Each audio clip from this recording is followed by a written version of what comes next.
ఆపే ఆపే.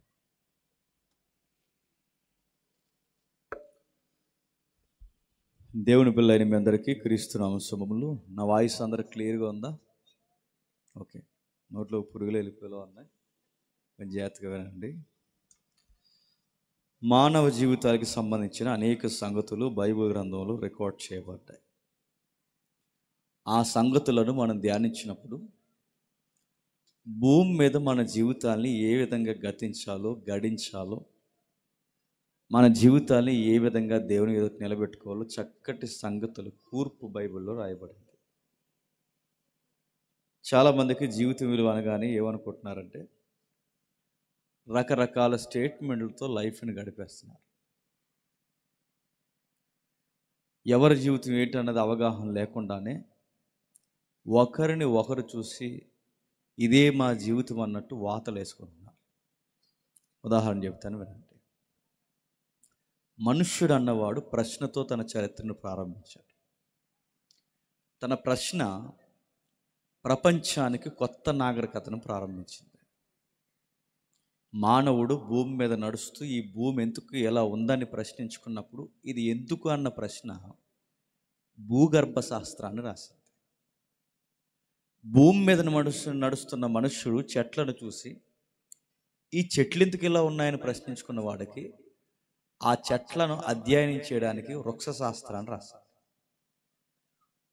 పండుతున్న పంటను బట్టి వ్యవసాయ శాస్త్రాన్ని రాశాడు. తిరుగుతున్న భూమిని బట్టి భూగర్భ శాస్త్రాన్ని రాశాడు. పైకి చూసి ఈ నక్షత్రాలు ఎందుకు ఇలా కదులుతున్నాయని ప్రశ్నించుకొని ఆ నక్షత్రాలను గూర్చి రాయడానికి ఖగోళ శాస్త్రాన్ని సృష్టించాడు. ప్రతి దానికి ఒక ప్రశ్న మానవుడికి అర్థాలు శాస్త్రాలు తీసుకొచ్చింది. మేధావులు కొంతమంది ప్రశ్నించుకొని తమ్మును తాము ప్రశ్నించుకుంటూ ఇటీవల కాలంలో పద్మశ్రీ బ్రహ్మానందం గారు ఎలా అన్నారు. ఆయన మాట్లాడుతూ ఏమంటాడంటే, ఆయనకి పద్మశ్రీ వచ్చిన కొత్తలో ఆయన ఇచ్చిన స్టేట్మెంట్, నేను ఎందుకు పుట్టానంటే నా జీవితం పరమార్థం ఏంటంటే నేను ఎక్కడైనా మరొక జన్మ అనేది నాకుంటే ఒక ఈగగానో దోమగానో లేదా మరొక జంతువుగానో నేను పుడితే, నేను ఈగనై పుడితే నా చుట్టూ ఉన్న 4 ఈగలను నవ్విస్తాను. నేను దోమనై పుడితే నా చుట్టూ ఉన్న 4 దోమల్ని నవ్విస్తాను. నా జీవిత పరమార్థం ఇతరులను నవ్వించడానికే అన్నాడు. నా పుట్టుక నవ్వులాట కొరకే అన్నాడు. ఒక ఆయన జీవితం నవ్వులాట కొరకు అంటున్నాడు. మరొక మంది చిన్నప్పటి నుంచి వాళ్ళ అమ్మ గోరుముద్దలు తినిపించి ఏమందంటే, చందమామ రావే జాబీలు రావని రకరకాల గోరుముద్దలు తినిపిస్తే చందమామ రాదని తన పీజీ చేసిన తర్వాత అర్థమైంది. బండెక్కి అసలా రాదని అర్థమైంది. ఆ బంతి పువ్వులు అసలు తేదని అర్థమైంది. పీజీ చదివిన అమ్మాయికి తర్వాత అర్థమైంది ఏంటంటే చందమామ ఎప్పటికీ రాదు, నేనే చందమామ దగ్గరికి వెళ్ళాలి. అలా నిర్ణయించుకుని చిన్నప్పటి నుంచి ఆ కథల రూపంలో ఉన్న ఆ తల్లి జీవితంలో ఎప్పటికైనా ఆ నక్షత్రాల దగ్గరికి చంద్రుడి దగ్గరికి వెళ్ళాలనే లక్ష్యం కట్టుకుని ఇండియాలో పుట్టిన ఆమె అమెరికా వెళ్ళి నాసాలో జాయిన్ అయి అక్కడి నుంచి అంతరిక్ష పరిశోధన స్థానంలోంచి స్పేస్లోకి ప్రయాణం చేసిన ఆమె వస్తూ ర్యాకెట్ పేలిపోయి చచ్చిపోయాడు. ఆమె పేరు కల్పనా చావ్లా. మీరు చూడండి, ఒక ఆయన ఏమో తన జీవితం నవ్వులాట కొరకు అంటున్నారు, మరొక ఆయనేమో తన జీవితం ఎప్పటికైనా నక్షత్ర మండలంలోకి వెళ్ళడం అంటుంది. మరికొంతమంది ఏమంటున్నారంటే లేదు, ఎప్పటికైనా నేను ఎవరెస్ట్ ఎక్కడానికి పుట్టాను అంటున్నాడు. మరొకడు ఇంగ్లీష్ సముద్రం ఈదడానికి అన్నాడు. మరొకడు గిన్నిస్ రికార్డులో పేరు కొట్టాలంటున్నాడు. మీరు ఎందుకు పుట్టారంటే రకరకాల కారణాలు చెప్పుకుంటున్నారు. అందుకే చూడండి, వారి పుట్టుక పరమార్థం ఎప్పటికైనా గిన్నిస్ రికార్డ్ బ్రేక్ చేయాలని చెప్పి వాళ్ళ ఫేస్ని ఎలా మార్చుకుంటున్నారో తెలుసా? ఇక్కడ కావాలని వాటర్ గుచ్చుకుంటున్నారు. మీరు చూస్తున్నారు లేదు, ఐబ్రోస్ కట్ చేసుకుంటున్నారు, డిఫరెంట్ హెయిర్ స్టైల్ మెయింటైన్ చేస్తున్నారు, చేతులు కోసుకుంటున్నారు, కాళ్ళు కోసుకుంటున్నారు, నది మీద భయంకరమైన నదిని అటు ఇటు ఈదుతున్నారు, ఎవరెస్ట్ పైకెక్కి కిందకు దూకడానికి ప్రయత్నం చేస్తున్నారు. ఇవన్నీ దేనికంటే ఎప్పటికైనా మా జీవితం సాధించడానికి. ఎక్కడో పల్లెటూరులో పుట్టారు, ఒక కొప్పు కొట్టాలనుకున్నారట, అది ఒలింపిక్స్ సాధించాలనుకున్నారట, ఈ రోజు నుంచే తినడం మానేశారట. ఒకటి కాదు, రెండు కాదు, ఒక్కొక్కరు చూడండి, ఒకరు స్పోర్ట్స్ అంటున్నారు, ఒకరు స్పేస్ అంటున్నారు, ఒకరు నవ్వులాట అంటున్నారు, రకరకాల మాట్లాడుకుంటున్నారు. మనుష్యుడు అన్నీ ప్రశ్నించుకున్నాడు, వాడికి నచ్చిన సమాధానాలు ఎదుర్కొన్నాడు. భూమి ఎందుకు ఇలా ఉందని అన్నప్పుడు భూగర్భ శాస్త్రానికి జవాబు ఎత్తుక్కున్నాడు. నక్షత్రాలు ఎందుకు ఇలా ఉన్నారన్నప్పుడు స్పేస్కి సంబంధించిన శాస్త్రాన్ని ఎత్తుక్కున్నాడు. వృక్షాలు ఎందుకు ఇలా ఉన్నారన్నప్పుడు వృక్ష శాస్త్రాన్ని రాసుకున్నాడు. ఒక్కొక్క దానికి ఒక శాస్త్రం రాసుకున్నాడు. కానీ అన్నిటినీ ప్రశ్నించుకున్న మనిషి నేనెందుకు పుట్టానురా అని మాత్రం ప్రశ్నించుకోలేకపోయాడు. వాడు అలా ప్రశ్నించుకున్న వాడికి వచ్చిన సమాధానం ఏంటంటే చెట్టెక్కడానికి పుట్టెక్కడానికి ఏదో ఒక సాధించడానికి కానీ వాటిని సమాధానం వెతుక్కున్నాడు తప్ప వాడు పుట్టెకంతకు కాదు. ఇలాంటి ప్రశ్నలు బయట ఉన్న వారికి వచ్చాయో లేదో నాకు తెలియదు, కానీ బైబిల్లో ఉన్న వారికి మాత్రం ఈ ప్రశ్నలు వచ్చాయి. వారి జీవితాలకి సమాధానాలు ఎత్తుక్కున్నారు. వారి జీవితం ఎందుకని వాళ్ళకి అర్థమైంది. వాళ్ళ జీవితాలు ఎలా ముగించాలో వాళ్ళు నేర్చుకున్నారు. వాళ్ళ జీవితాలు అలా ముగించారు కనుక దేవుడు రికార్డ్ చేసి మన కళ్ళ ముందు ఉండడానికి బైబిల్లో రాయించి మనకు బైబిల్ని ఇచ్చి మీరు కూడా జీవితాన్ని ఇలాగే ముగించాలి, ఇందుకే పుట్టారని మనకు చెప్పకనే చెబుతున్నాడు. ఏమి రాయించాడు, ఏం జరిగింది, ఎవరి జీవితాలు ఎలా ముగించాయో తెలియాలి అంటే ఒక్కసారి అపోస్తుల కార్యములు రండి. అపోస్తుల కార్యములు త్వరగా అపోస్తుల కార్యములు 7వ అధ్యాయం. అపోస్తుల కార్యములు 7వ అధ్యాయం 17వ వచనం నుండి.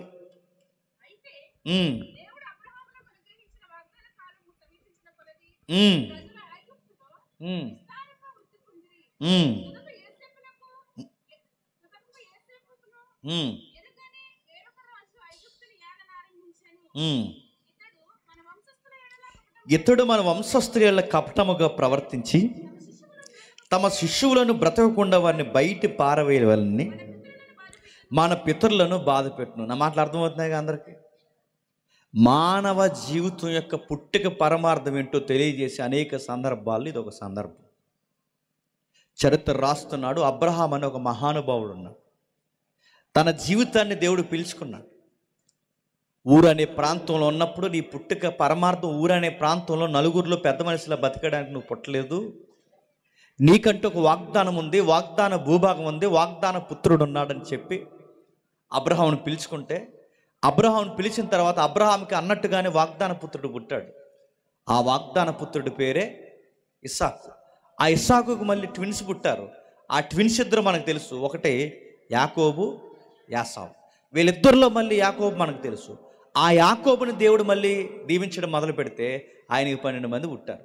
ఆ 12 మందిలో మళ్ళీ కావాల్సిన ఒక పర్సనాలిటీ మనకు తెలుస్తుంది. 11 మంది చూసి ఒకరిని చూసి ఏడుస్తారు. ఆ ఒక్కడెవరో తెలుసు, యోసేపు. ఆ 11 మంది ఎవరిని చూసి ఏడుస్తారో మనకు తెలుసు, యోసేపుని చూసి ఏడుస్తారు. ఎందుకు ఏడుస్తారంటే అబ్బాయికి నోరు కుదురుండదు, ఏది దాసుకోడు.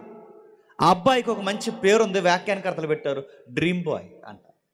డ్రీమ్ బాయ్ అని ఎందుకంటారంటే ఆయనకి డ్రీమ్స్ ఎక్కువ వచ్చే ఆ డ్రీమ్స్ ఎవరికి చెప్పకూడదు వాళ్ళకి చెప్తాడు. ఎవరికి చెప్తాడు? ఆ 11 మంది అన్నయ్యకి చెప్తాడు.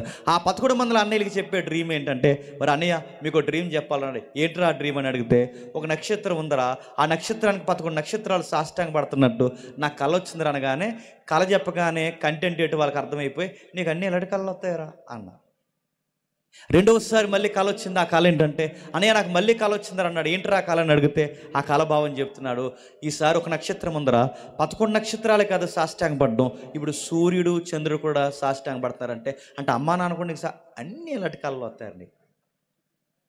యాకోబు గారు ఆ అబ్బాయిని చాలా ప్రేమిస్తారు. ఎందుకంటే క్యారెక్టర్ ఉన్న అబ్బాయి అనో, మరి డ్రీమ్ బాయ్ అనో, లేకపోతే మూడో కారణం ఉంది, ఆవిడికి పుడతాడుగా, ఆవిడికి ఆ అంతుకో మరి ఎందుకో మనకు తెలియదు. కానీ మొత్తం మీద యోసేపు గారు అంటే చాలా ఇష్టం. పైగా నాకు తెలిసి క్యారెక్టర్ ఉన్న వ్యక్తి కనుక బాగా ఇష్టమేమో. ముక్కలన్నీ కలిపి, రంగురంగుల ముక్కలన్నీ కలిపి, ఆ ముక్కలను కలిపి ముక్కల సొక్కవ చేశాడట. ఆ ముక్కల సొక్కవ యోసేపుకి ఇస్తే యోసేపు గారు ఆ సొక్క వేసుకున్న తర్వాత ఆ సొక్కవ చాలా అందంగా ఉందండి. మీరు బాగా వినండి. మనమే కనుక ముక్కలు సొక్క వేసుకుంటే ఈదులో ఏం జరుగుద్దండి? కుక్కలు పరిగెడించేస్తే ఏం జరుగుతుంది?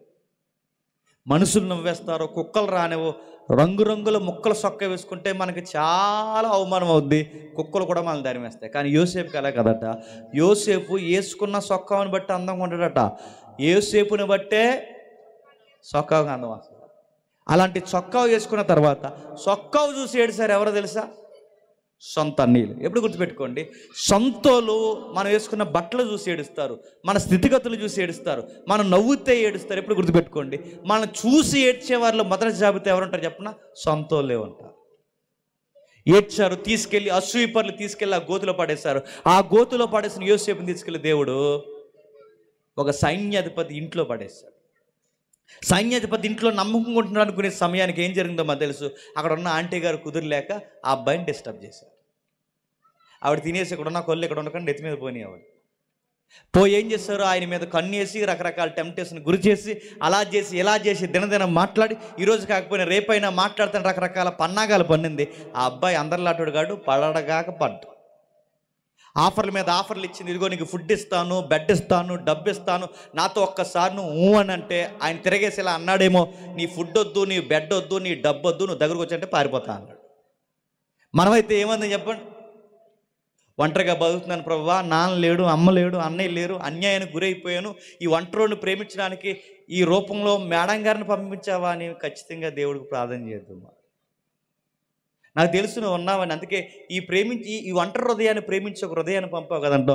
అందుకే మనం చేయాల్సినవన్నీ చేసి ఎవరి మీద గంటెత్తామండి. యోసేపు అలాంటి కాదు, ఎథిక్స్ ఉన్న అబ్బాయికి, నైతికత ఉంది అబ్బాయికి, విలువలకి కట్టుబడి బతుకుతాడు. పొరుగోడు సంసారంలో చెయ్యట్టాడు. ఆ అమ్మాయి లేదా ఆ ఆంటీ గారు ఎంత తన టెంప్టేషన్ గురి చేసినా తప్పించుకుని అక్కడి నుంచి పారిపోతే ఆవిడకి తెలిసిపోయింది, ఈ అబ్బాయి ఆ నోట ఏ నోట చెప్తే పరువుగాని పోద్దేమని చెప్పి నీతి లేని నీతి మాలినది తన మీద ఒక నిందేసి, ఆ నిందేసిన దానికి తీసుకెళ్ళి ఆయన అరెస్ట్ చేసి లోపల పడేశారు. మనకు తెలుసు. నిజానికి ఆ అబ్బాయి నోరెప్పితే ఆవిడ కాపురం చేయగలదా? ఒకరు కాకపోయినా కనీసం ఒకరైనా అబ్బాయి చెప్పింది నమ్ముతారా, నమ్మరా? అబ్బాయి కనుక నోరిప్పి చెప్తే ఖచ్చితంగా కాపురం చేయలేదు. ఈమె తప్పండి, నన్ను ఇలా టెంప్టేషన్ గురి చేసిందని తన లాజిక్ వివరించడం మాట్లాడితే కనీసం ఎవరు నమ్మినా ఆ ఆఫీసర్ అయినా నమ్ముతాడా, నమ్మడా? కానీ అబ్బాయి చెప్పలేదు. ఎందుకు చెప్పలేదు చెప్పున, ఎలాగో నేను నష్టపోయిన నేను నా వలన ఒక దంపతులు విడిపోవడం ఇష్టం లేదని చెప్పి నోరు మూసుకుని మౌనంగా ఉండిపోయాడు తప్ప ఎదుటోళ్ళు కాపురాన్ని పాడు చేయలేదు. జైల్లోకి పోయిన తర్వాత అప్పటి వరకు యోసేపు కళ్ళు వచ్చాయి. జైల్లోకి వెళ్ళిన తర్వాత యోసేపు కళ్ళు రావడం తగ్గిపోయాయి. ఇప్పుడు పక్కలోకి కళ్ళు వస్తాయి. యోసేపు కళ్ళు ఆగిపోయి పక్కోడికి కళ్ళు వస్తున్నాయి. ఆ పక్కోడికి కళ్ళు వస్తే వాళ్ళు ఏం చేస్తున్నారంటే ఆ పక్కవారు మాట్లాడుతూ ఒక రోజు అన్నారు, అయ్యా మాకు టెన్షన్గా ఉంది, మాకు ఏం అర్థం కావట్లేదంటే ఆ ఇద్దరికి భవిష్యత్తు చెప్పాడు. ఇదిగో నీ మెడకాయ మీద కత్తి వస్తుంది, నీ మెడకాయ మీద కిరీటం వస్తుంది అన్నట్టుగానే ఆడి మెడ మీద కత్తి వచ్చింది, ఈడి మెడ మీదకి కిరీటం వచ్చింది. నెరవేరిపోయింది. నెరవేర్పు జరిగిపోయిన తర్వాత మేలు పొందినవాడు మర్చిపోయాడు. మీకు ఎందుకు చెప్తున్నాను వినండి ఈ చరిత్ర అంతా. తర్వాత ఒక రాజుకి కళ వచ్చింది. ఆ రాజుకి కళ వస్తే రాజు కన్ఫ్యూజ్లో కళ మర్చిపోయాడు, కళ భావం కూడా అర్థం కాకుండా కన్ఫ్యూజ్ అయిపోయాడు. ఒకవేళ కళే కనుక రాజు జ్ఞాపకం ఉండి ఎదుటోళ్ళకి చెప్పుంటే ఎదురు చెప్పేస్తారు. చెప్పారా? ఇప్పుడు మనకి కళ వచ్చింది అనుకోండి, ఏదో కళ, మన టెన్షన్లో మనకి ఏ కళలు వస్తాయి. ఆ కళ వచ్చినప్పుడు మనం ఇలా వచ్చిందిరా కలరా, నాకు ఏటో అర్థం కావట్లేదంటే ఈ వ్యాఖ్యానకర్తలందరూ తయారైపోతారు. ఎదురు చెప్పేస్తారా? చెప్పారా? నాకు రాత్రి ఎందుకు మల్లెపూలు బుట్ట కనబడిందంటే మల్లెపూలు అంటే ఏంటనుకుంటున్నావు, మల్లెపూలు అని అంట. ఎదురు చెప్పేస్తారు మనకి. మనం టెన్షన్ పెట్టేసి ఏదోటి చేసేసి చెప్పరు. రేపు పాము కళ్ళలోకి వచ్చింది అనగానే పాము అంటే ఏంటనుకుంటున్నావు, ఎవడో నిన్ను శత్రువుగా తరుముతున్నాడు, ఇది చెప్పింది పాము వచ్చి ఏదోటి చెప్పేస్తారు. కానీ యోసేపు బాగా వినండి, యోసేపు కాలంలో ఫరోకి ఏదోటి చెప్తే నీలా నాలా అండో, తేడా చెప్తే మెడకాయ మీదకి చెప్పండి, కత్తి తెచ్చి తలకాయ తీసి పడేస్తాడు. అందుకే ఎవడో చెప్పడానికి సాహసం చేయలేదు. ఎవడు చెప్తాడు రా అన్నప్పుడు ఎంక్వైరీలో ఒక విషయం తెలింది, ఒకడు ఉన్నాడండి, ఆ లోపల ఉన్నాడని చెప్పారు. ఆ కుర్రోడు చెప్పినట్టు ఖచ్చితంగా జరుగుతుందంటే ఆ కుర్రోడిని ఫటాఫట్ తీసుకుని వచ్చారు, రాజదర్బార్ ముందు నిలబెట్టారు. ఆ కుర్రోడు చెప్పడం స్టార్ట్ చేశాడు, అయ్యా మీకు విషయం చెప్పాలి, 7 బలిసిన ఆవులు 7 బక్కచెక్కిన ఆవులు మీ కళ్ళలోకి వచ్చాయి, అవునా? ఎస్. 7 బలిసిన ఎన్నులు 7 బక్కచెక్కిన ఎన్నులు వచ్చాయి మీ కళ్ళలోకి, అవునా? ఎస్. 7777 7లు కామన్గా వస్తున్నాయి, అవునా సార్? ఎస్. నీకు విషయం చెప్తున్నాను సార్, మీకు విషయం చెప్పాలి, 7 సమృద్ధి 7 కరువు. అంటే 7 సంవత్సరాలు సమృద్ధైన పంట రాబోతుంది, 7 సంవత్సరాలు కరువు రాబోతుంది. మీరు గుర్తుపెట్టుకోండి, ఈ 7 years మీరు పండిన పంటని జాగ్రత్తగా గుడాంలో మీరు నిల్వ చేయగలిగితే ప్రపంచానికి కరువు వస్తుందన్న సంగతి మీకు తెలుసు, ప్రపంచానికి కరువు వస్తుందన్న సంగతి భావం చెప్తున్నా నాకు తెలుసు, ప్రపంచానికి కరువు వస్తుందన్న సంగతి ప్రపంచానికి తెలియదు. ప్రపంచానికి 7 సంవత్సరాలు కరువు వస్తుంది కనుక ఈ కరువు వచ్చే సమయానికి 7 సంవత్సరాలు జాగ్రత్తగా ధాన్యాన్ని నిల్వ చేయగలిగితే, ఈ ధాన్యాన్ని నిల్వ చేసిన తర్వాత కరువు వచ్చిన సమయానికి అదే టైంలో ప్రపంచానికి మనం ధాన్యాన్ని అమ్మడం స్టార్ట్ చేస్తే, వర్తకం చేస్తున్నప్పుడు అంటే వస్తు మార్పిడి విధానం మన దేశంలో పెట్టి మన ధాన్యాన్ని అమ్మితే ప్రపంచానికి 7 సంవత్సరాలు కరువు వచ్చిన టైంలోనే మన దేశం యొక్క టర్న్ ఓవర్ కూడా మారిపోతుంది. ఇతర దేశాలకి కరువు, ఆ ఇతర దేశాల కరువు వచ్చిన సమయంలో మన దేశాలకి అధిక దిగుబడి. ఏమంటారు? ఐడియా అలా ఉందని కానీ ఆశ్చర్యపోయాడు. ఇలాంటి బడ్జెట్ లెక్కలు ఇచ్చే గ్రాఫ్ తీయగలిగే లీడర్ లాంటి వాళ్ళు ఉండాల్సిందే జైల్లో కాదు, నా రాజు దర్బార్లు ఉండాలని చెప్పి ఒక ఉంగరం పెట్టి కిరీటం పెట్టి ఊరేగించి ఒక ఆజ్ఞను జారీ చేశాడు. ఆజ్ఞ ఏంటంటే ఈయనకి తెలియకుండా ఐగుప్తులో ఒక డెక్కైనను కదలడానికి వీల్లేదు. అలా యోసేపు గొప్పోడైపోయాడు. అన్నట్టుగానే కరువు వచ్చింది. ఆ కరువు ఎక్కడికి వచ్చిందంటే ప్రపంచ దేశాలకు కరువు రావడమే కాదు, దేవుడిచ్చిన వాగ్దాన భూభాగమైన కానానుకు కూడా కరువు వచ్చింది. ఆ కానాన్లో ఎవరున్నారంటే పెద్ద ఆయన యాకోబు ఉన్నాడు. ఆ కానాన్లో ఎవరున్నారంటే ఆ మొక్కలు ఉన్నాయి, 11 ఉన్నాయి కదా, ఆ మొక్కలు ఉన్నాయి. వీళ్ళందరూ అక్కడే ఉన్నారు. అన్నట్టుగానే కరువు వచ్చింది. పెద్ద ఆయన తిట్టారు, రే మీ మొక్కలు నేను చూసి నా మొక్కలు మీరు చూసి ఇలాగ ఉండేవా కన్నా మీకు విషయం చెప్తాను. ఇదిగో ఆ ఐగుప్తికి పోయి ఆహారం తీసుకురండి అంటే ఉటౌట్న బయలుదేరారు. ఆ ఉటౌట్న బయలుదేరితే సింహాసనం మీద యోసేపు కూర్చున్నాడు. కూర్చున్నప్పుడు యోసేపు గుర్తుపట్టాడు. వాళ్ళు మాత్రం గుర్తుపట్టలేకపోయాడు, ఆయన మాత్రం గుర్తుపట్టాడు. వీళ్ళెందుకు గుర్తుపట్టలేకపోయారంటే యోసేపు యొక్క లైఫ్ స్టైల్ పూర్తిగా మారిపోయింది. తన కిరీటం కానీ తన డ్రెస్ కోడ్ కానీ ప్రతిదీ పూర్తిగా మారిపోయింది. వీళ్ళ మాత్రం యోసేపు గుర్తుపెట్టాడు. ఎందుకు చెప్పినా అవి మరిసిపోయే మొఖాలు కాదు. అవి చేసిన కీడు మర్చిపోలేడు, ఆయన మొఖాలు మర్చిపోలేడు, వారు చేసిన బాధాకరమైన విషయాలు ఏం మర్చిపోలేడు. యోసేపు గారు గుర్తుపెట్టాడు. చిన్న గేమ్ ఆడాడు, అడ్డంగా దొరికారు, కాళ్ళు చేతులు పట్టుకున్నారు. అయ్యా అంటే నిజం చెప్పాడు. మీరు అనుకున్నట్టు నేను ఆఫీసర్ని కాదు, నేను ఎవరో కాదు, మీ తమ్ముడిని. వెంటనే తమ్ముడు, నువ్వా ఆ రోజు ఏం జరిగినా ఇంకేం వివరించకండి, మీరేమి నాకు వివరణ ఇవ్వద్దు. నాకు అర్థమైంది ఏంటంటే ఈ 7 ఇయర్స్ ప్రపంచానికి కరువు వస్తుందన్న సంగతి భవిష్యత్తు తిరిగిన దేవుడికి ముందే తెలుసు కనుక ఈ కీడు ఇశ్రాయేలు సమాజం మీదకి రాకూడదని, ఈ కీడుకు ముందే మీ అందరికీ మేలు చేయడానికి దేవుడు నన్ను ముందుగా కీడు గుండా నడిపించాడు. మీరు చేసిన కీడు ఈరోజు మనకు మేలు అయింది, టెన్షన్ అవ్వకండి అన్నాడు. మంచి మాట ఎప్పుడైతే చెప్పాడో ఒక మాట అన్నాడు, తమ్ముడుగా నేను ఈ రేంజ్లో ఉన్నప్పుడు, తమ్ముడుగా నేను ఈ స్థితిగతిలో ఉన్నప్పుడు మీకు చెప్పాల్సిన విషయం ఇదిగో, నేను ఎంత రేంజ్లో ఉన్నప్పుడు మీరు ఇంకా ఎక్కడో మాసిపోయిన గడ్డాలు మాసిపోయిన వస్త్రాలు వేసుకుని కూర్చోండి, నాకు ఇష్టం లేదు. వచ్చేయండి, నేనున్నంతకాలం మీ మీద ఏగ కూడా వాలకుండా చెప్పండి, నేను చూసుకుంటాను అన్నట్టుగానే తట్టబుట్ట సర్దుకుని వచ్చేసారు. వచ్చేసిన తర్వాత యోసేపు ఉన్నంతకాలం, యాకోబు ఉన్నంతకాలం ఇశ్రాయేలు సమాజం వర్ధిల్లింది. ఇశ్రాయేలు సమాజం వర్ధిల్లుతుంది. అమ్మయ్య బాగుందనుకున్న సమయానికి, ఈ పెద్ద మనుషులిద్దరూ చనిపోయిన సమయానికి యోసేపుని ఎరగని కొత్త రాజులు ఐగుప్తి పరిపాలనకు వచ్చారు. ఎప్పుడైతే యోసేపుని ఎరగని కొత్త రాజులు ఐగుప్తి పరిపాలనకు వచ్చారో ఆ వచ్చిన వారు ఏం చేశారు? వచ్చిన వారు ఇశ్రాయేలు మీద సిరుకన్నేశారు. ఇలాగే వదిలేస్తే రేపొద్దున్న ఐగుప్తికి ఈల వశం అవుద్ది. రేపొద్దున ఐగుప్తి ప్రజలైన మనం వీళ్ళకి బానిసలు అవుతాం. మనమేమో ఊడిగించేసే పరిస్థితికి వస్తాం. ఇశ్రాయేల్ జనసంఖ్య రోజు రోజుకి పెరిగిపోతుంది, మన జనసంఖ్య రోజు రోజుకి తగ్గిపోతుంది. అందుకే ఇశ్రాయేల్ని ఎలాగైనా సరే మట్టు పెట్టాలని చెప్పి పసిపిల్లలను చంపడం స్టార్ట్ చేశారు. పౌరు హక్కులు పూర్తిగా రద్దు చేశారు. ఉన్న ప్రాంతాలు ఖాళీ చేసేశారు. గోసేన్ అనే ప్రాంతానికి ఇసిరేశారు.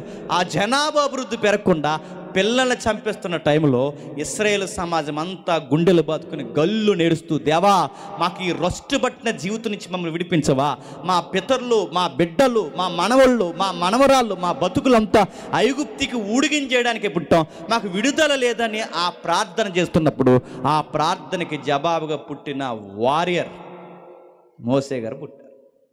ఆ ప్రార్థనకి జవాబు పుట్టిన వ్యక్తే మోసే గారు పుట్టారు. ఆ మోసేని గుర్చిన ప్రస్తావనే స్తెఫన గారి ప్రసంగంలో అపోస్తుల కార్యములు 7వ అధ్యాయం 18వ వచనంలో చెప్తున్నాడు. ఇప్పుడు మీకు అర్థమైందిగా. ఇప్పుడు రండి, ఏం జరుగుతుంది? అపోస్తుల కార్యములు 7వ అధ్యాయం 18వ వచనం. ఇతడు మన వంశస్థుల కపటముగా ప్రవర్తించి తమ శిశువులను బ్రతకకుండా వారిని బయట పారవేయవలనని మన పితరులను ఆ రాజులు బాధ పెట్టినప్పుడు ఆ బిడ్డలు చనిపోతున్న కాలమందే మోసే పుట్టెను. అతడు దివ్య సుందరుడై తన తండ్రి ఇంట 3 నెలలు పెంచబడెను. ఏంటట? అతడు దివ్య సుందరుడు. బాగా వినాలి. మోసే గారు ఎంతకు అందంగా పుట్టాడట? అందరికీ నేను అందంగా ఉన్నానని చూపించడానికి కాదంట. మోసే గారు అందంగా పుట్టడానికి ఆయన ఎత్తేంటి, ఆయన బరువేంటి, ఆయన అందమేంటి, ఈ రూపురేఖలన్నీ ఎందుకు మోసేకి అలా వచ్చే తెలుసా? ఒక పర్పస్ ఉంది, జీవిత పరమార్థం ఉంది. మోసే గారు అంత అందంగా కుర్రోడు బాలుడిగా పుట్టడానికి కారణం ఆ అందమే ఫరో కుమార్తెను ఆకర్షించాలి. ఆ ఫరో కుమార్తె ఎప్పుడైతే ఆ అబ్బాయిని ఆకర్షిస్తుందో తీసుకెళ్లి గృహంలో పెంచాలి. ఆ పెంచిన అబ్బాయి ఐగుప్తులో సిరి సంపదలు కలిగిన స్థితిగతుల్లో ఒక గొప్ప నాయకుడిగా ఎదగాలి. ఇదంతా జరగాలి. ఆ ఎదిగిన తర్వాత ఇశ్రాయేలుకి సపోర్టుగా నాయకుడిగా నిలబడాలి. ఇదంతా జరగాలంటే మోసే గారు ఎలా పుట్టాలి చెప్పండి? అందంగా పుట్టాలి. ఇప్పుడు చెప్పండి, మన రంగెంతో, మన ఎత్తెంతో, మన బరువెంతో, మన ఏ ఊర్లో పుట్టాలో, ఎక్కడ పుట్టాలో, ప్రతి దానికి దేవుడు ఒక కారణం పెట్టి పుట్టిస్తాడంటే నమ్మగలరా? మీరు ఎప్పుడు ఈ ఊర్లోనే ఎందుకు పుట్టానని అనుకోకండి. ఈ ఊర్లో పుట్టడానికి ఒక కారణం ఉంటుంది. మా అమ్మ నాన్నకి ఎందుకు పుట్టాను? మా అమ్మ నాన్న సంతూరు మమ్మీలో ఉంటే బాగుండని ఫీల్ అవ్వకండి. సంతూరు మమ్మీలో ఉంటే నిన్నెందుకు అంటారు? ఇక్కడ ఎందుకు పుట్టాను, ఈ ఊర్లో ఎందుకు పుట్టాను చాలామంది ఫీల్ అయిపోతారు. అనవసరంగా ఈ ఊర్లో పుట్టంటే మీరు ఎక్కడ పుట్టాలంటే ముంబైలో పుడతామని. ముంబైలో పుట్టి తడగొట్టలేస్తావా? నీకు ఇక్కడ తిరం లేనప్పుడు ఎక్కడికి పోయినా తిరం ఉండదు. నీకు ఇక్కడ ఈ పుట్టికి అర్థం కాలేనప్పుడు నువ్వు ఢిల్లీలో పుట్టినా నీకు పుట్టికి పరమార్థం తెలియదు. నువ్వు ఎక్కడికి పోయినా నీ జీవిత స్థితిగతులు నీకు అర్థం కావు. అందుకే దేవుడు రాస్తున్నాడు, నీ బరువు ఎంత ఉండాలో, నీ ఎత్తు ఎంత ఉండాలో, నీ అందం ఎంత ఉండాలో, నీ డిఎన్ఏ ఏంటో, నీ తల మొదలుకొని అరికాల వరకు ప్రతి దానికి ఒక కారణం పెడతాడు. ఏం కారణాలు ఉంటాయి ప్రభు అంటే మోసేని చూపిస్తున్నాడు. మోసే పుట్టాడట. ఆ పుట్టినవాడు తాను బయట పారవేయాలని జనాలు నిర్ణయిస్తున్న టైంలో అదే సమయంలో పుట్టి సకల విద్యలను అభ్యసించి మాటల యందు కార్యముల యందు ప్రవీణుడై ఉండెను. సకల శాస్త్రాలు మోసే గారికి ఈ సబ్జెక్టు తెలియదనడానికి లేదట, ఆయనకి అన్ని సబ్జెక్టులు తెలుసంట. మీరు ఏ జనరేషన్ అయినా మీరు చూడండి, చదువు ఉంటేనేమో లౌక్యం ఉండదు, లౌక్యం ఉంటేనేమో ఒకటి ఉంటే ఒకటి తిరగ మనకి.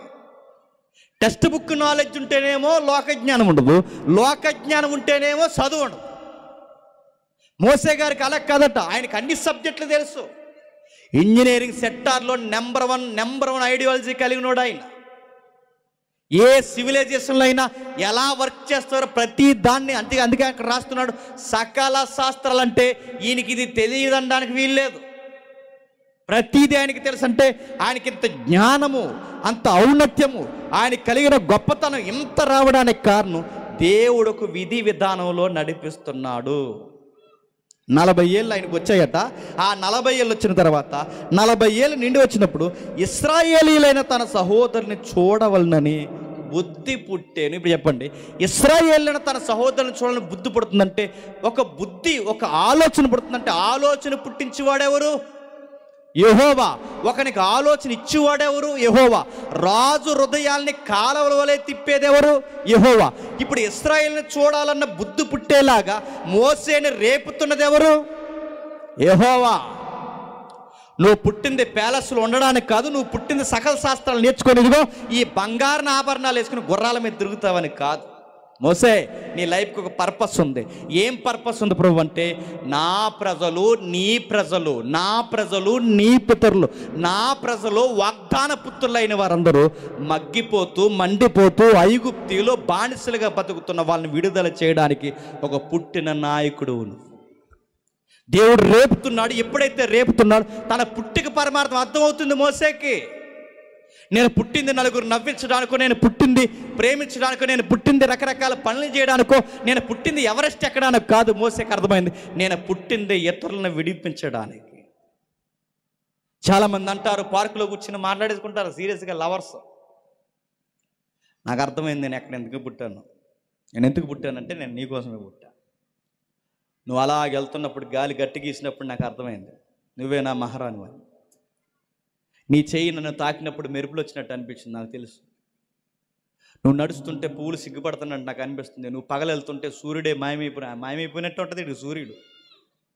అప్పుడు ఆడు అంటాడు పార్కులో కూర్చుని, నా పుట్టుక ఇంకో 7 జన్మలు ఎత్తున్నాను, నేను నీకోసమే పుట్టాను, నీకోసమే పుట్టాను, నీకోసమే పుట్టాను. ఈ పోటీగాడు అంటాడు పెళ్ళి అయిన తర్వాత లేదా దగ్గర అయిన తర్వాత అంటాడు, ఇంట్లో ఉంటే నువ్వైనా తెలుసుకో అంటాడు. నువ్వు లేకపోతే నేను ఉండలేను, నీకోసమే పుట్టాను. ఈ పోటీగాడు పెళ్ళి అయిన తర్వాత ఉంటే నువ్వు అది చెప్పండి మరి ఈవిడ కోసం పుట్టానా? అది అప్పుడు, ఇది ఇప్పుడు. మీరు గుర్తుపెట్టుకోండి, ఎవరి కోసం పుట్టలేదు, కానీ దేవుడి యొక్క ప్రణాళికల్లో ఇతరులను విడిపించడానికి పుట్టాడట మోసే. వచ్చాడు, పుట్టాడు, తన ప్రజలను చూడవాలని బుద్ధి పుడితే సరిగ్గా అదే టైంలో ఇశ్రాయేలుకి అన్యాయం జరుగుతుంది. ఇశ్రాయేలుకి ఎప్పుడైతే అన్యాయం జరిగిందో ఇశ్రాయేలు పక్షాన్ని నిలబడ్డాడు, స్టాండింగ్ తీసుకున్నాడు. ఐగుప్తీయుడు ఇశ్రాయేలుని బాధపడుతుంటే ఒక గుర్తుకు చంపేశాడట. మీరు గమనించండి, ఒక ఐగుప్తీయుడు అనగానే అంత ఎత్తుంటాడు, వాడు చాలా భుజబలం ఉన్నవారు, వాళ్ళు చాలా గొప్ప శారీరక దారుఢ్యం కలిగిన వారు. అలాంటి వాడిని ఒక దెబ్బలకు కొట్టి చంపేశాడంటే మోసే ఫిట్నెస్ ఎలా ఉంటుందో ఒకసారి మీరు అంచనా వేయండి. ఐగుప్తిని కొట్టడమే కాదు, వాడిని ఇసుక సమాధి కూడా చేశాడు. ప్రపంచంలో అన్ని సమాధుల కానీ ఎంత సమాధి ఏంటి చెప్పండి? ఇసుక సమాధి. ఇసుకలో కప్పెట్టాడు, మూడో కంటికి తెలియకుండా కప్పెట్టేశాడంటే ఈ మనిషి మామూలుగా కనబడుతున్నాడా? ఒక పెద్ద బాక్సర్లా లేడు. సకల శాస్త్రాలు చదువు ఉంది, ఫిట్నెస్ ఉంది, అందం ఉంది. మోసాకి ఇది లేదు అనడానికి లేదు, మోసేకి అన్నీ ఉన్నాయి. కొడితే ఎదుటోడిని చంపి పాతేసాడని అడుగుతున్నాను. మన ఊర్లో ఎవడైనా చనిపోతే ఆయన తీసుకెళ్ళి కప్పెట్టడానికి ముందు 4 బ్యాచ్ని పంపుతాం, గొయ్యితో వండరా అని. ఆ గొయ్యి తవ్వడానికి మళ్ళీ వీళ్ళని ఎంత బతిమలాడాలో, మళ్ళీ ఆ గొయ్యి తవ్వడానికి వీళ్ళకి పవర్ ఉండాలి. ఆ పవర్ దిగితే కానీ అక్కడ గుణపం దిగదో, పార దిగదు. అంత పవర్ తీసుకున్నా కానీ మనం బాడీ నట్టుకెళ్ళేసరికి ఆగండి ఇంకా తీస్తున్నాం అంట. నేను అడుగుతున్నాను, అరే 4 కలిసి 6 కలిసి ఒక 6 ఉన్న ఒక గొయ్యిని తవ్వడానికి 4-5 అవసరమైతే ఒకని చంపడం, మూడో కంటికి తెలియకుండా చేయడం, ఆ మూడో కంటికి ఒక్కడే ఆ నిసుకలో పాతేయడంటే ఈ మనిషి మామూలుగా కనబడుతున్నాడు మీకు? ఇలాంటి శారీరక దారుఢ్యం కలిగిన వాడిని ఎంత మట్టి గిరిపించంటే మోసే గారి యొక్క విద్య కానీ, తెలివితేటలు కానీ, ఆయన శరీర బలం కానీ ఇవన్నిటిని ఉపయోగించి అన్నాడట. దేవుడితో ఆయన అనుకుంటున్నాడు. అప్పుడు వారిలో క్షమించండి, అతనికి 45 ఏళ్ళు నిండి వచ్చినప్పుడు ఇశ్రాయేలును తన సహోదరుని చూడవాలని బుద్ధి పుట్టాను. అప్పుడు వారిలో ఒకడు అన్యాయం అనుభవించడం చూసి వాడిని రక్షించి బాధపడిన వాడి పక్షాన ఐగుప్తుని చంపి ప్రతీకారం చేశాను. తన ద్వారా తన సహోదరులకు దేవుడు రక్షణ కలుగజేస్తున్నాడన్న సంగతి వారి గ్రహించుడని అతడు తలంచును కానీ వారు గ్రహించను. ఇప్పుడు బాగానండి, ఇశ్రాయేల్ని నేను విడిపించాలని గ్రహించే పాయింట్ అయితే రైటే, కానీ ఫైటింగ్ చేసి నా సహోదరుని విడిపించాలన్న ఆ పాయింట్ రైటా? ఎదుటోళ్ళని చంపి, ఎదుటోళ్ళని కొట్టి, ఎదుటోళ్ళని లేకుండా చేసి, ఎదుటోళ్ళని మట్టుబెట్టేసి ఇశ్రాయేలుకి రక్షణ ఇవ్వాలని కోరుకునే విధానం దేవుడు అది కోరుకున్నాడా? కానీ మోసే ఏమనుకుంటున్నాడు? తన చదువు, తన యొక్క జ్ఞానము, తన శరీర బలాన్ని బట్టి ఎదుటోళ్ళని కొట్టి ఇశ్రాయేలుకి రక్షణ ఇవ్వాలనుకుంటున్నాడు. ఈరోజు చాలామంది మీరు చూడండి, క్రైస్తవ్యాన్ని కాపాడాడనకట కొన్ని టీములు పుట్టాయట. ఈ టీములు అందరూ కలిసి ఏం చేస్తారట, ఈ చర్చి మీదకి ఎవరైనా దాడి చేస్తే వాళ్ళకి మనం ఫోన్ చేస్తే అక్కడి నుంచి అలా ఉట్టావుట్టుకుని వచ్చి వీళ్ళందరూ కలిసి వెళ్ళి వాళ్ళని కొడేస్తారట. ఇదా అసలు క్రైస్తవ్యం? అంటే మాట పడమంది, ఉమ్మేంచుకుంటే తుడుచుకుని పక్కకు బొమ్మంది, కుడి సెంప మీద కొడితే ఎడమ సెంప చూపించమంది, ఎన్నిసార్లు కొట్టినా తల దించుకుని పొమ్మంది. కానీ రివర్స్ ఏంటి చెప్పినా మన మీద చెయ్యేసిన వాళ్ళు తిరగేసి కొడతారంట. మోసేనే దేవుడు ఎంకరేజ్ చేయలేదు. నువ్వు ఇతరుని చంపి ఇశ్రాయేలుని విడిపించడానికి నేను కోరుకోలేదు.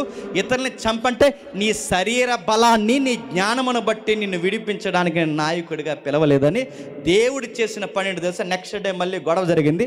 ఆ గొడవ జరిగినప్పుడు ఏం జరిగిందో తెలుసు? ఈసారి ఐగుప్తీయుడు ఇశ్రాయేలు గొడవ పెట్టుకున్నప్పుడు మధ్యలోకి దూరాడు. సహోదరులారా, మీరు గొడవ పెట్టుకోవడం ఏంటి? ఇది పద్ధతి కాదు, ఇలా ఉండడానికి వీల్లేదంటే ఈ పెద్ద మనుషులు ఏమన్నా తెలుసా? నువ్వు ఒక నాయకుడివి, మాకు చెప్పడానికి వచ్చావు అన్నారు. ఈ మనుషులందరూ ఎలా ఉంటారు చెప్పండి? ఎవరికైతే మనం మేలు చేద్దాం అనుకున్నామో వాళ్ళే మనకు సైన్ నరికేరా. ఎవరికైతే అన్నం తినిపిద్దాం అనుకున్నా ఆ సైనే నరికేస్తారు.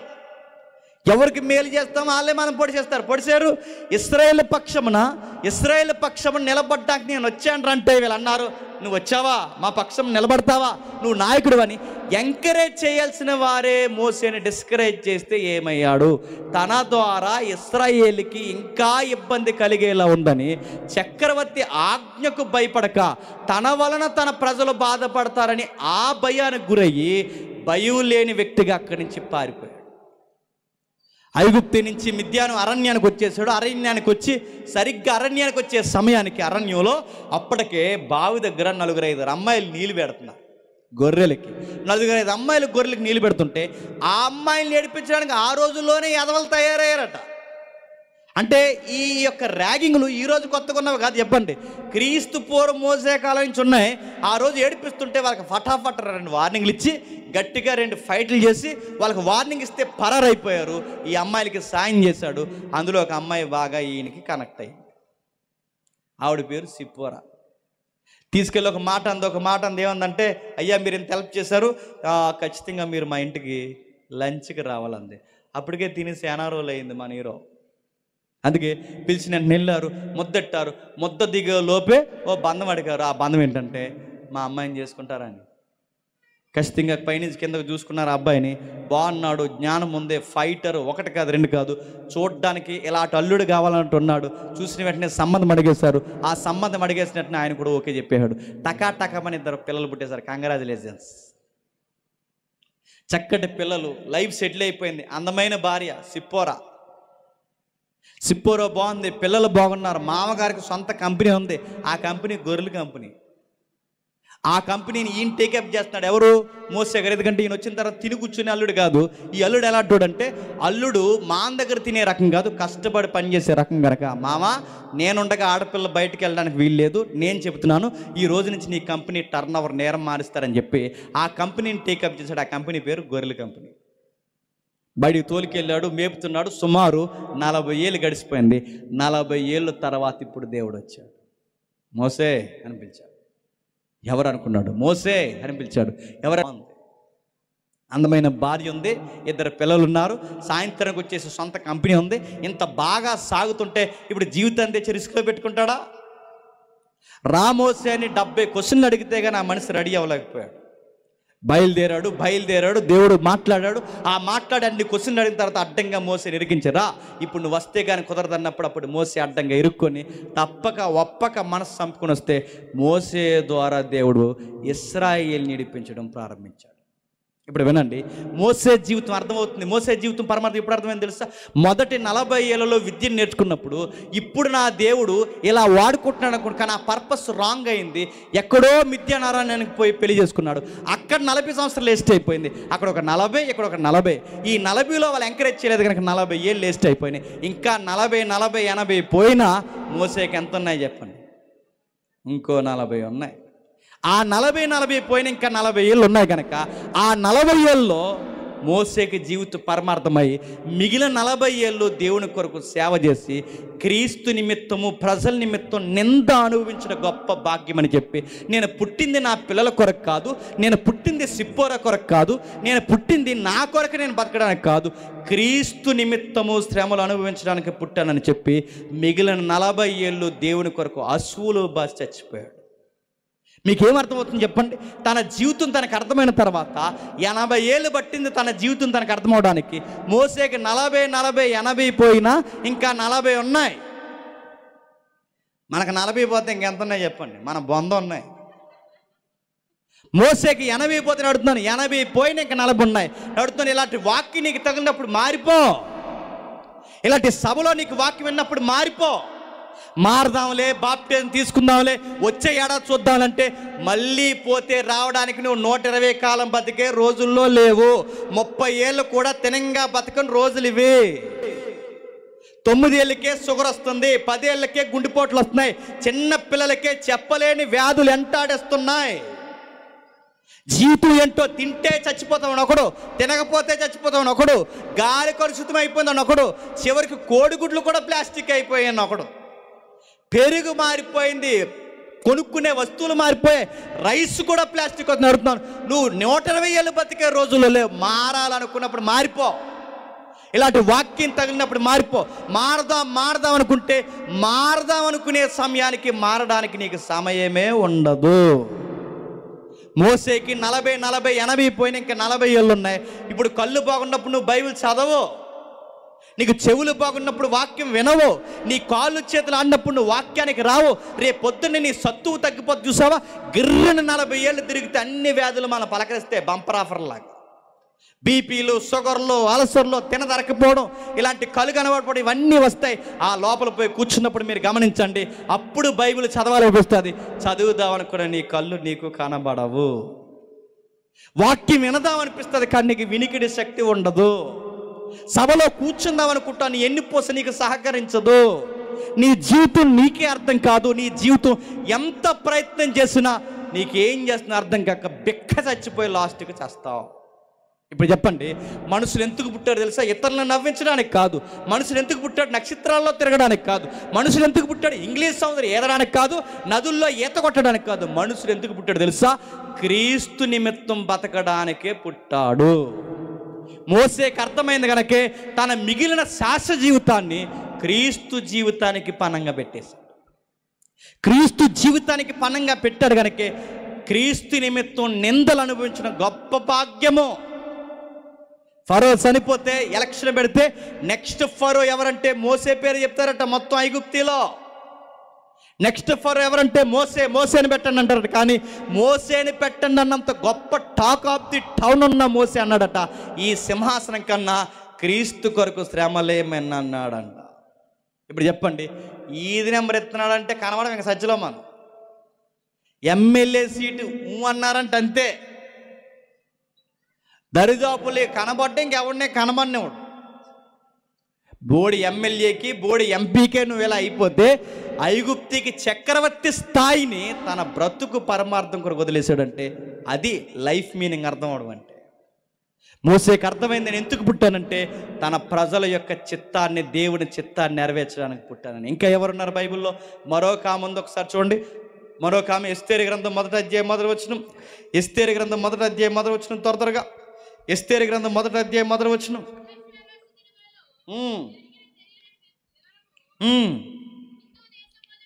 హిందూ దేశము మొదలుకొని కూసు దేశము వరకు 127 సంస్థానములు అహస్వరసు ఏలెను. ఆ కాలమందు రాజైన అహస్వరసు సూసాను కోటలో రాజ్య పరిపాలన చేయొచ్చును. ఆగుదాం, బైబిల్ ఎంత ఖచ్చితమైన పుస్తకమో చూడండి. 120 సంస్థానాలు ఎక్కడి నుంచో తెలుసా? కూసు దేశం, హిందూ దేశం మొదలుకొని కూసు దేశం, కూసు అంటే ఐథియోపియా, ఐథియోపియా అంటే ఇథియోపియా, ఆఫ్రికా వరకు. హిందూ దేశం అంటే ఏ దేశమో తెలుసా? ఇండియా వరకు.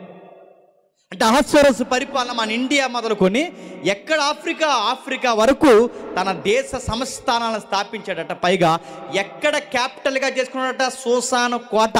ఆ సూసాను కోట అని పిలుస్తున్నామే, ఆ సూసాను కోటను ప్రస్తుతం పిలిచే పేరే ఇరాన్ అంట.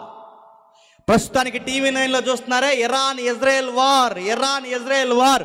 ఆ ఇజ్రాయెల్లో యుద్ధం చేస్తున్న ఆ ఇరాన్ ప్రాంతమే ఇది ఇక్కడ కనబడుతుంది, సూసాను కోట.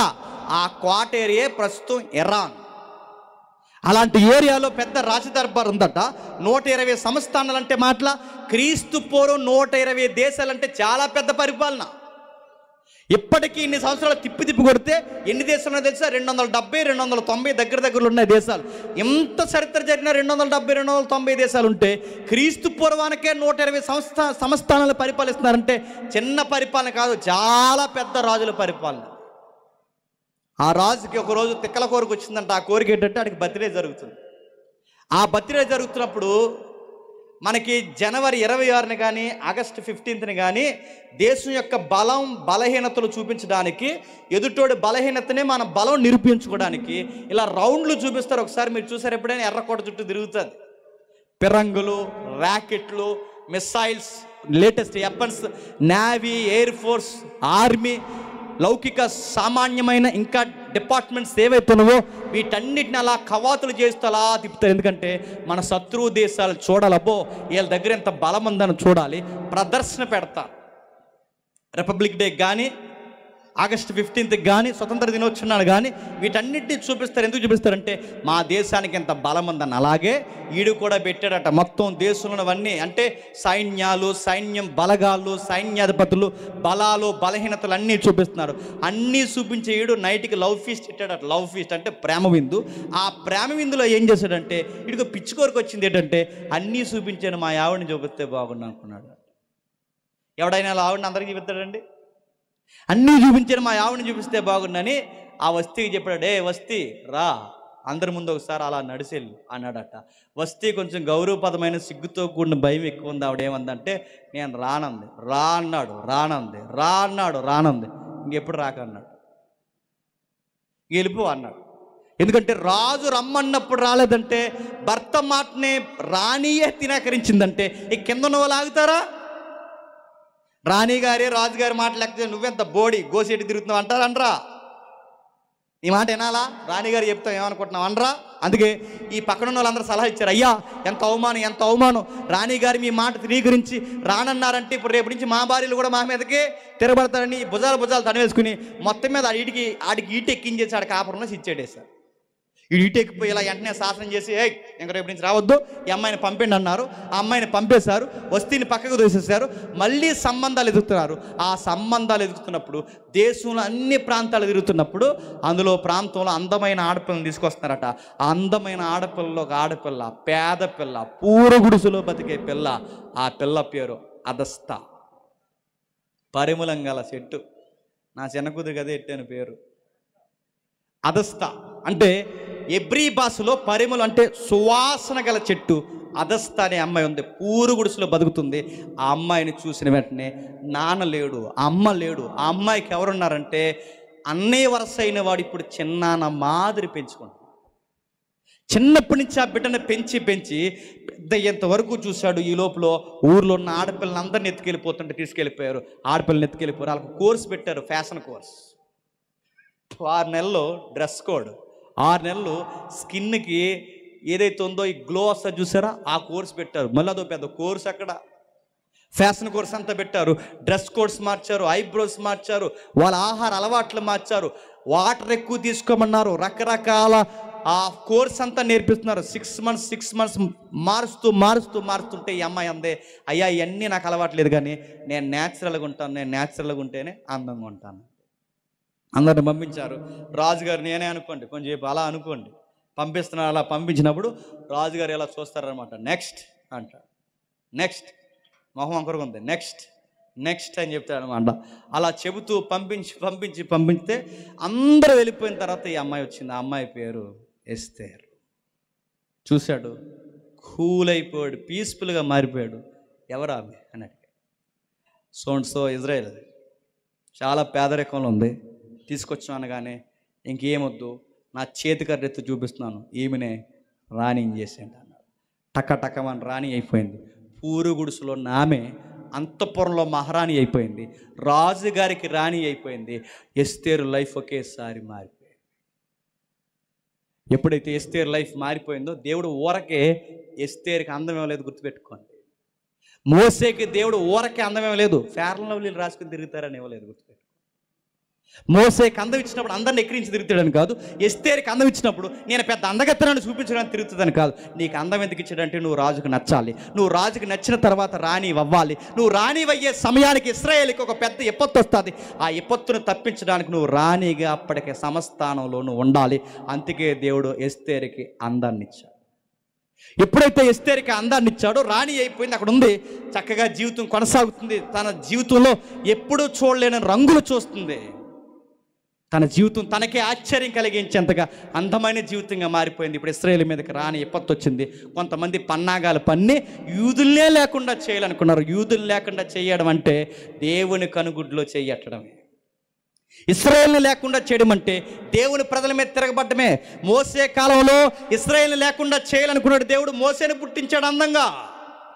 ఎస్తేరు కాలంలో యూదులు లేకుండా చేయాలనుకున్నాడు, వీరిని కాపాడడానికి మళ్ళీ ఒక అందగత్తిని పుట్టించాడు. అందగత్తి పేరే ఎస్తేర్.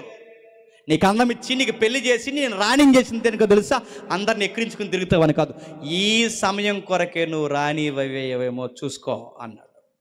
మొర్దుకే వచ్చాడు, మాట్లాడుతున్నాడు. మొర్దుకే, అమ్మా ఎస్తేరో నీకు విషయం చెప్పాలి, చిన్నప్పటి నుంచి పెంచాను, కాయ కష్టం చేసి ఆకలితో నేనుండి రూపాయి నీకు ఇచ్చి ఇదిగో నేను పెంచాను, నువ్వు నన్ను మర్చిపోయావు, నా రెక్కల కష్టాన్ని మర్చిపోయావు. అందుకే నేను అంటున్నాను, నీకు ఒక అకౌంటు నాకు ఒక అకౌంటు జాయింట్ అకౌంట్ తీశాను, అలా వెనక్కి వచ్చి నిలబడతాను, ఆ పైనుంచి పడే అన్నాడా? నువ్వు నేనైతే లెక్కలేదు, నా ఉప్పు తిని నా పప్పు తిని నన్నే మర్చిపోయాను. మొర్దుకే నీలాంటోడు నాలాంటోడు కాదు. మొర్దుకే ఏమన్నాడంటే, అమ్మా నువ్వు నాకు రూపాయి ఇవ్వద్దు, మళ్ళీ చెప్తున్నాను, నీ నుంచి నేను ఏది ఆశించలేదమ్మా, నువ్వెందుకు రానివయ్యావు తెలుసా, నువ్వేదో పెద్ద మహారాణిలాగా పోజులు కొడతావని కాదు, నువ్వెందుకు రానివయ్యావంటే నేను చెప్తున్నాను, ఈ సమయం కొరకే నువ్వు రానివయ్యావు. నీ పుట్టిక పరమార్థం నేను చెప్తున్నాను, ఇశ్రాయేల్ని కాపాడడానికే నువ్వు రానివయ్యావు. ఈ ఊర్లోనే పుట్టి ఇక్కడికి వచ్చి రాజదర్బార్లో ఈరోజు సింహాసనం మీద కూర్చున్నావంటే ఊరకే వచ్చావనుకుంటున్నావా? తన దేవుడు ఒక విధానం అనుకోండి. నీ ఎత్తు ఎంత ఉండాలో, నీ అందం ఎంత ఉండాలో, నీ బరువు ఎంత ఉండాలో, నువ్వు ఎవరికి ఆకర్షణీయంగా ఉండాలో అన్నీ ఆలోచించి నిన్ను పుట్టించాడు. ఏమనుకుంటున్నావో? నిన్నేమన్నా రాజు అంటాడేమో అని భయపడిపోయి నీ సుఖభోగాలు దూరం అయిపోతాయని ఇశ్రాయేలు పక్షాన్ని నువ్వు స్టాండింగ్ తీసుకోకపోతే, సహాయం ఎక్కడి నుంచి కాకపోతే మరొక చోట నుంచి వస్తుంది. కానీ గుర్తుపెట్టుకో, నువ్వు నీ కుటుంబం మాత్రం ఎగిరిపోతారేమనుకుంటావా అన్నాడు. నువ్వు పుట్టింది దేనికో తెలుసా? చెప్తున్నాను ఎస్తేరు, నువ్వు పుట్టింది దేవుని ప్రజలను విడిపించడానికి పుట్టావు. ఇప్పుడు చెప్పండి, బైబిల్లో మీరు ఎక్కడ చూడండి, వారి అందాలు కానీ, వాళ్ళ చదువులు కానీ, వారి జ్ఞానం కానీ, వారి సామర్థ్యం కానీ ఎందుకు ఉపయోగిస్తున్నారు తెలుసా? రాబోతున్న క్రీస్తు చిత్తము నెరవేర్చడానికే వారి పుట్టుక పరమార్థం ముడిపడింది. చూడండి, ఎస్తేరు కనుక యూదుల్ని కాపాడడానికి నిలబడకపోతే యూదులు ఉండరు. యూదులు లేకపోతే యేసుక్రీస్తు వారు ఏ గోత్రంలో పుడతాడో చెప్పండి. అంటే యూదుల్ని కాపాడడానికి, క్రీస్తుని కాపాడడానికి చూచాయిగా, ముంగుర్తుగా తన పుట్టుకను దేవుడు ఉపయోగించాడని, తన పుట్టుక పరమార్థం క్రీస్తు కోసమే పుట్టింది. గుర్తుపెట్టుకోండి. మీరు ఎవరిని కదపండి, మోసేని కదపండి, క్రీస్తు కోసమే పుట్టాడు. ఎస్తేర్ని కదపండి, క్రీస్తు కోసమే పుట్టాడు. అబ్రహాముని కదపండి, అబ్రహాము సంతానంగా క్రీస్తుని కనడానికే పుట్టాడు. యాకోబుని కానీ, యాసావుని కానీ మీరు ఎవరినైనా చూడండి, ఈ భూమి మీద పుట్టిన ఎవరైనా సరే క్రీస్తు చిత్తం ఏదో ఉంటుంది, అది నెరవేర్చడానికే మనం పుట్టాం. మన పుట్టిక నవ్వులాట కొరకు కాదు, మన పుట్టిక గెంతులాట కొరకు కాదు, మన పుట్టిక తిని తాగి తందనాడి సామాన్యంగా చనిపోవడానికి కాదు, మన పుట్టిక సినిమాలు షికార్లు కాదు, మన పుట్టిక క్రీస్తుకు సాక్షిగా ఉండడానికి. సభ పెడతావో, వాక్యం వినిపిస్తావో, సంఘానికి సహకరిస్తావో, ఏం చేస్తావో తెలీదు, ఈ క్రీస్తు సువార్త కొరకు ఏదో ఒకటి చెయ్యి నీ లైఫ్లో. ఈరోజు ఈ సభకి కారణమైన ఈ కుటుంబంలో నిలబడతావో, లేదా నీ ఏరియాలో ఇంకా సువార్త తెలియాల్సిన వారు ఎవరున్నారని వారిని ఎతికి నీకు నచ్చిన జ్ఞానయుక్తంగా మాట్లాడే దైవజన్ని పిలిచి నువ్వు చెప్పిస్తావో, చెబుతావో, ఏదో ఒకటి చెయ్యి. ఎందుకంటే ఇప్పుడు చెయ్యాలనుకున్నప్పుడు చెయ్యకపోతే రేపు చేద్దామన్న సమయానికి నీకు వయసు ఉండదుగాక ఉండదు. మనం పుట్టింది డబ్బులు దాచుకోవడానికి కాదు, మనం పుట్టింది కాపరాల్లో సుఖపడడానికి కాదు, మనం పుట్టింది జేజేలు కొట్టించుకోవడానికి కాదు, మనం పుట్టింది క్రీస్తుని వెలువరించడానికి మనం పుట్టామంట.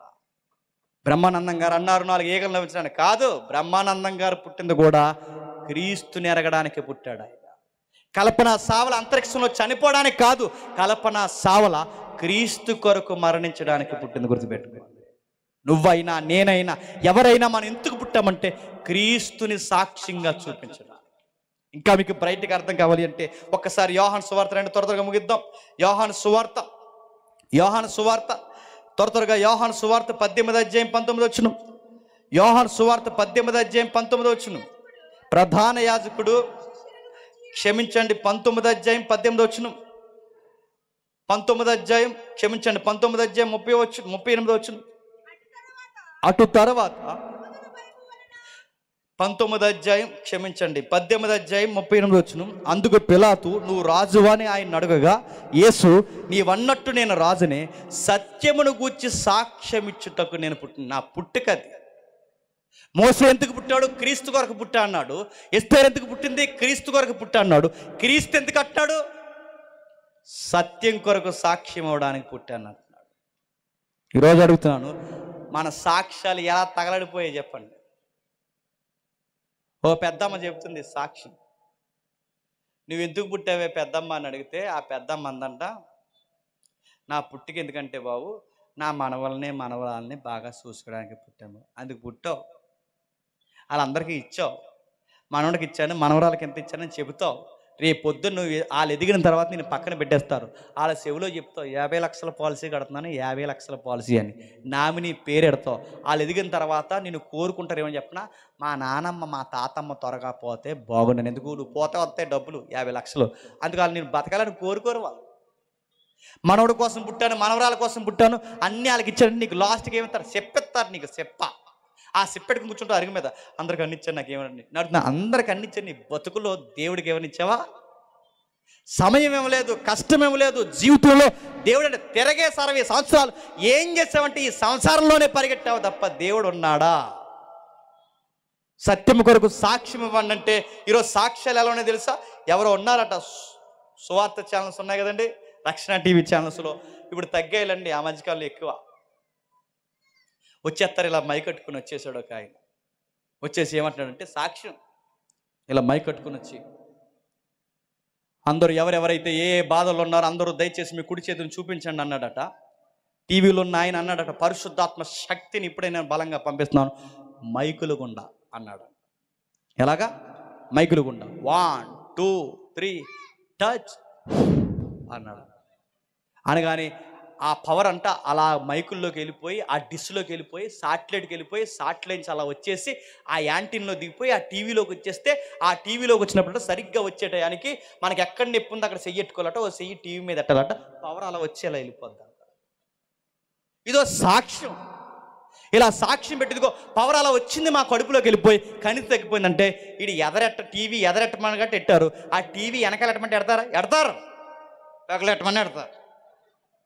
ఇయో సాక్ష్యాలంటే సాక్ష్యాలు. ఒక ఆవిడ సాక్ష్యం చెప్తుంది, గేదెల కోసం సాక్ష్యం, పిల్లుల కోసం సాక్ష్యం, ఎలకల కోసం సాక్ష్యం, పచ్చళ్ళ కోసం సాక్ష్యం. అడుగుతుంది, ఇవి సాక్ష్యాలా? సాక్ష్యం అంటే తెలుసా? సత్యం కొరకు నిలబడాలి. సాక్ష్యం అంటే క్రీస్తు కొరకు నిలబడాలి, సత్యమైన క్రీస్తుకు ప్రతినిధి. ఇది సాక్ష్యం. సాక్ష్యం అంటే ఏం సాక్ష్యాలు చెప్తున్నారు చెప్పండి? అనవసరమైన సాక్ష్యాలు. మా బిడ్డ పట్టీలు అడిపోయినాయండి, ఏంటో బంగగా ఉన్నామండి, ఏం జరుగుతుందో అర్థం కావట్లేదండి, మా ఆయన కుట్టేస్తాడని భయం వేసిందండి, ఈ లోపల దేవుడికి ప్రార్థన చేసామండి, పట్టీ దొరికేసిందండి, దేవునికి మహిమ కలుగు. నీ బోడి పట్టీకి దేవునికి మహిమ సంబంధం ఉందా? ఇదో సాక్ష్యమా? ఆవిడెవరో ప్రార్థన చేస్తుందంట, చాలా బెంగగా ఉందంట. ఏమంటే చాలా డబ్బులెట్టు కొనుక్కున్నాం బాబు, మా గేదెని పాలు ఎత్తలేదు. ప్రార్థన చేసిన తర్వాత దానికి నూనె రాశారంట వెనకాల, దానికి తోక మీద వెనకాల నూనె రాస్తే సిలువు గుర్తు మళ్ళీ నూనె, అప్పటి నుంచి పాలు తెగిచ్చేస్తుందంట ఆ గేదెను బట్టి దేవునికి. ఇదో సాక్ష్యం. ఒక ఆవిడ చెప్తుంది, నేను చెప్పొచ్చో లేదో బాధపడినా తప్పదు చెప్తున్నాను. ఆ సాక్ష్యం చెప్తుంది, పెళ్ళి అయింది, కొత్తలో ఆ కాపురానికి వెళ్ళింది. ఆ కాపురానికి వెళ్ళిన తర్వాత ఇంట్లో అన్ని ఎలకలు ఎక్కువైపోయినాయి అంట. చాలా బాధపడిపోయింది, దేవా ఏంటి మై లాట్, ఇలా ఎలకలు ఉంటే నేను ఎలా కాపురం చేయగలను అందంట. వెంటనే ప్రార్థన చేసిందంట. ప్రార్థన చేసిన వెంటనే దేవుడు 3 పిల్లుల్ని పంపించాడట. ఆ పిల్లుల ద్వారా ఎలకలన్నీ పోయినాయి అంట. ఇదో సాక్ష్యం. పిల్లుల సాక్ష్యం, ఎలకల సాక్ష్యం కదా. ఒక ఆవిడకి వాళ్ళ ఆయనకి గొడవ అయింది, అదో సాక్ష్యం. అలా ఆవిడకి ఆయనకి గొడవ అయింది. ఏంటంటే ఆ పప్పు ఏదో వండి లోపల పెట్టింది, ఆ పప్పు తెచ్చి అక్కడ పెట్టాడు, అవి పెట్టింది. కూర ఎలా ఉందని చెప్తున్నాడు, మొహం వెంక చూస్తుంది. ఎలా ఉందంటే కూర అన్నాడు, నీ మొహంలో ఎప్పుడు ఇలాగ ఉండేవా అన్నాడు. అది ఎలా ఉందంటే ఉప్పు ఎక్కువైపోయింది, ఎప్పుడు పప్పులు ఉప్పు ఎక్కువ అంటే పక్కొచ్చి అన్నదట, చెప్పాలి కదా అందంట. ఎవరిని? యేసుప్రభు వారిని. ఉప్పులో పప్పు ఎక్కువైపోయిందని ఎవరు చెప్పాలంట? క్షమించండి, పప్పులో ఉప్పు ఎక్కువైపోయిందని ఎవరు చెప్పాలంట? వెంటనే యేసుప్రభు వారు కంగారైపోయి, అయ్యో నా బిడ్డకు ఉప్పుతో గొడవ ఎక్కువైపోయిందని వెంటనే ఆయన దిగిపోయి పప్పు ఎక్కువ వేసేలా అని అడుగుతున్నాను. తిరమలేని సాక్ష్యాలు, వరం లేని సాక్ష్యాలు, పనికి మాలిన సాక్ష్యాలు. సాక్ష్యం అంటే చెప్పునా, సత్యం కొరకు నిలబడాలి. అరే వీడు మనోడికి తాగేవాడు, సడన్గా ఏమైంది అనగానే వాడు సత్యంలోకి మారిపోయాడని సాక్ష్యం చెప్పాలి. మనోడికి ఈ కుటుంబం ఎలా ఉండేది, ఇప్పుడు కొత్తగా సభలు పెడుతున్నారు ఏంటంటే వీళ్ళ సత్యం కొరకు నిలబడ్డారని సాక్ష్యం చెప్పాలి. మనోడికి సంసారి వ్యభిచారం చేసేది, ఇప్పుడు సంసారికి ఎలా మారిపోయిందంటే క్రీస్తు నెరిగి క్రీస్తుకు సాక్షిగా మారిపోయింది. సత్యము పక్షం నిలబడింది, సాక్ష్యం చెప్పాలి. అబద్ధకుడు నోరిప్పితే అబద్ధాలు మాట్లాడతాడు, ఈరోజు నీతికి పడి చచ్చిపోతున్నాడే. వీడికి ఎంత నీతి ఎలా తెలిసిందంటే వాడు క్రీస్తు కొరకు ఎరిగిన తర్వాత వాడి పుట్టికి పరమార్థం అర్థమైంది. నాగిటి మీద చెయ్యేసిన వాడు చావో రేవో క్రీస్తు కొరకు బ్రతికి చనిపోవాలనుకున్నాడు కనుక నీతికి పడి చేస్తున్నాడు తప్ప 10 రూపాయలు ఒకటి దగ్గర ఆశించడానికి సాక్ష్యం చెప్పుకోవాలి. అడుగడుగున రాజ్యం కొరకు నీతి కొరకు సాక్ష్యం ప్రకటిస్తూ ఎప్పుడైతే మనం నిలబడతామో మన పుట్టిక పరమార్థం అర్థమవుతుంది. గుర్తుపెట్టుకో, క్రీస్తు చెప్తున్నాడు, నేను సత్యము గురికి సాక్ష్యం ఇవ్వడానికి పుట్టుతుని, ఇందు నిమిత్తం ఈ లోకానికి వచ్చేదని. ప్రభువే సత్యం కొరకు సాక్ష్యం ఇవ్వడానికి వస్తే మరి మనం ఎవరి కొరకు సాక్ష్యం ఇవ్వడానికి వచ్చాం? క్రీస్తుని కొరకు సాక్ష్యం ఇవ్వడానికి వచ్చాం. కానీ మన సాక్ష్యాలు, నీకోసం నేను పుట్టాను, నా కోసం నువ్వు పుట్టావంటే నడున ఎలాగ చెప్పుకుంటారు పెళ్లి ప్రమాణాలు. నువ్వు లేకపోతే నేను వ్యాధి అందును బాధ అందును అది కాదు గుడ్డ అని చెప్తారు. ఏదైనా వ్యాధి వచ్చిందనుకోండి మొట్టమొదటి బ్యాగ్ చదువుకుని ఇంటికి వెళ్ళిపోతారు. ఏదైనా ఇబ్బంది వచ్చిందనుకోండి ఉంటారా? మళ్ళీ చెప్తున్నాను, ఇవేం జరగ గుర్తుపెట్టుకోండి. ఎవరి కోసం పుట్టలేదు, మనందరం ఎవరి కోసం పుట్టాం తెలుసా? క్రీస్తు కొరకు పుట్టాం. ఎబిసీలకు రాసిన పత్రిక త్వరగా 2వ అధ్యాయం 10వ వచనం. ఎబిసీలకు రాసిన పత్రిక 2వ అధ్యాయం 10వ వచనం ఒకసారి చూడండి. ఎబిసీలకు రాసిన పత్రిక 2వ అధ్యాయం 10వ వచనం. మరియు వాటి యందు మనం నడుచుకొనవలనని దేవుడు ముందుగా సిద్ధపరిచిన సత్క్రియను చేయుటకే మనము క్రీస్తు యేసునందు సృష్టింపబడిన వారమై ఆయన చేసిన పని అయి ఉన్నాము. ఇప్పుడు చెప్పండి, మనం ఎందుకు పుట్టామంట? ముందుగా సిద్ధపరిచిన సత్క్రియ ఏదో ఉందట, ఆ సత్క్రియని జరిగించడానికే ఈ పల్లెటూరులో మూరు పుట్టారట, మా ఊర్లో నేను పుట్టానట, టౌన్లో వీరు పుట్టారట. అంటే ఎక్కడెక్కడ ఎవరు పుట్టాలో మనకు క్రియ ఉందట, ఆ సత్క్రియ చేయడానికే మనం పుట్టాం. అంటే మనం చేసే క్రియలకి మన ఆయుస్కి సంబంధం ఉంటుందంట. నువ్వేదో చేయడానికే పుట్టావు, అది సువార్త చేస్తావో సువార్త చేయిస్తావో సంఘంలో పాత్ర పోయిస్తావో ఏమో మనకు తెలియదు, కానీ మొత్తం మీద క్రీస్తు కొరకు ఏదో చేయడానికి పుట్టావు. ఆ పని నెరవేర్చినంతకాలం నీ ఆయుస్సు ఉంటుంది. నీ ఆయుస్సుకి నీ పనికి లింక్ ఉంటుంది, గుర్తుపెట్టుకో. ఏ పని లేకుండా క్రీస్తు నేరకుండా అడ్డగోలుగా బతుకుతానని దేవుడు ఏమన్నా తెలుసా? 3 ఏండ్ల నేను చూస్తున్నాను, ఫలింపని ప్రతి వృక్షాన్ని చెప్పండి నరికి పడేస్తాను. చూస్తాడు వాక్యం వినిపిస్తాడు, మారడు. మరొక సభ ద్వారా వినిపిస్తాడు, మారడు. ఇంకా వినిపిస్తాడు, మారడు. ఎన్నిసార్లు గద్దించిన మారని వాడిని దేవుడు ఏం చేస్తాడు చెప్పండి? హఠాత్తుగా తీసుకెళ్ళిపోతాడు.